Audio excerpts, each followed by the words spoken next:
ចឹងថ្ងៃនេះគឺកំណាព្យទំនួញប្រែរដូវជុំបិណ្ឌ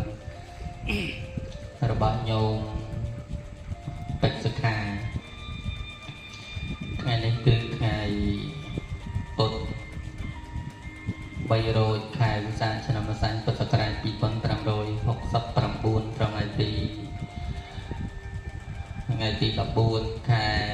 ឧសភាឆ្នាំ2025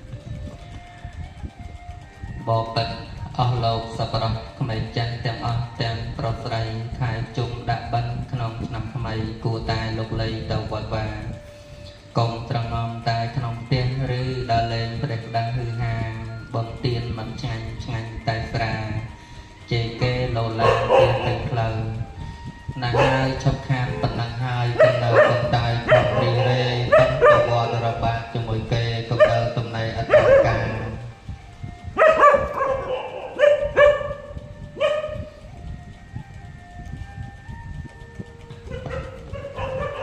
ម៉ែអោរស់នៅប្រាំងព្រោះកូនដល់ជីវិតសូនបាត់សង្ខារមិនដឹងជាកើតក្នុងទីណា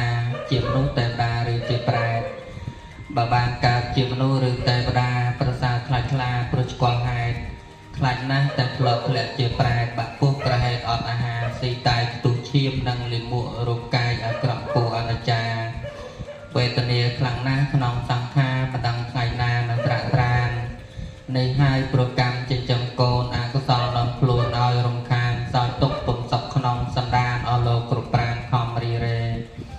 ឥឡូវភក្តបត់ខែជុំបិណ្ឌប្រែទួយត្រយងព្រោះនឹកកូនយមបាលដោះលែងឲ្យរួយខ្លួនទៅរកតាដូនកូនប្រពន្ធ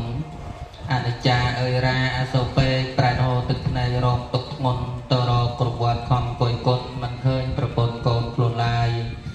ឃើញតែញាតិគេដតីបានខំលោកលៃមហូបអាហារបាយទឹកនំចំណីទុកជូនដូនតាបរិភោគកាលណាគេបានចាយគ្រប់គ្នាឈប់ឆ្លេះត្រឹមនេះមិននិយាយស្ដីពីពួកប្រែដែរកំព្រាយំសៅបោកខ្លួនក្បែរវិហាររងទុកវេទនាជាអនាយយកដៃគក់ទ្រូងទួញយំថាអោអនិច្ចាខ្លួនខ្ញុំពេកកាលនៅជាមនុស្សខំទូរេយប់ថ្ងៃអត់ដេកព្រោះតែកូនឥឡូវធ្លាក់ខ្លួនទៅជាប្រាគេបានស៊ីឆ្អែតអត់នឹកនីអោខ្លួនខ្ញុំមកខ្សែវេទនាកំព្រាខ្លោចសាឈឺចុកចាស់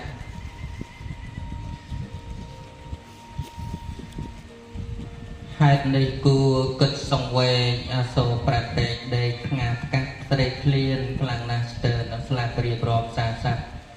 ស្រែកទួយថាអោកូនសម្លាញ់មាសឪពុករូបឪសោយទុកព្រោះកូនប៉ាឥឡូវបាត់កូនទៅទីណាមិនឃើញយាត្រាមកនឹងគេ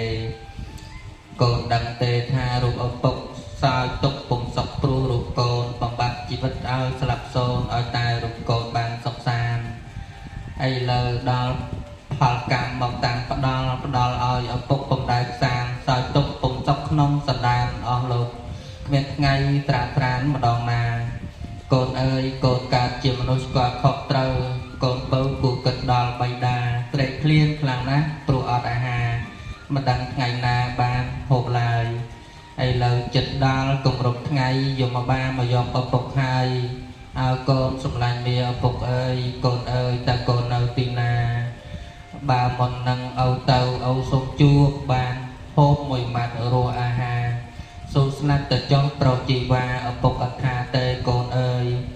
ឥឡូវដើររកគ្រប់ទៅវត្តមិនឃើញមកសោះកូនទីស័យឪអស់សង្ឃឹមដល់បានចំណៃអោកូនប្រុសស្រីឪពុកលាហើយប្រែទួយទាំងអស់សង្ឃឹមតាំងពីប្រលឹមទល់ប្រលប់ហើយទ្រុងប្រែខែថប់ឥតលះហើយម្លេះសម្លាញ់ហើយខានឃើញមុខរឿងនេះឈប់ឆ្លេះប៉ុណ្ណេះចង់អស់លោកស្រីប្រុសគួរពិចារណាឃើញទេរឿងហ្នឹងព្រោះនរណាព្រោះតែបត្រានិងបត្រីនាំឲ្យឪពុកកើតជាប្រែតដើមហេតុព្រោះតែនំចំណៃរកស៊ីចិញ្ចឹមកូនប្រុសស្រីដល់ពេលខ្សឹងខ្សៃរងទុកធំបើសិនជាយើងកូនកតញ្ញូត្រូវតែគិតគូរពីរឿងគុណកុំយកទៀមស្រាធ្វើស្រែបំប្រយ័ត្នវាធ្ងន់ជាងខ្មោចឪ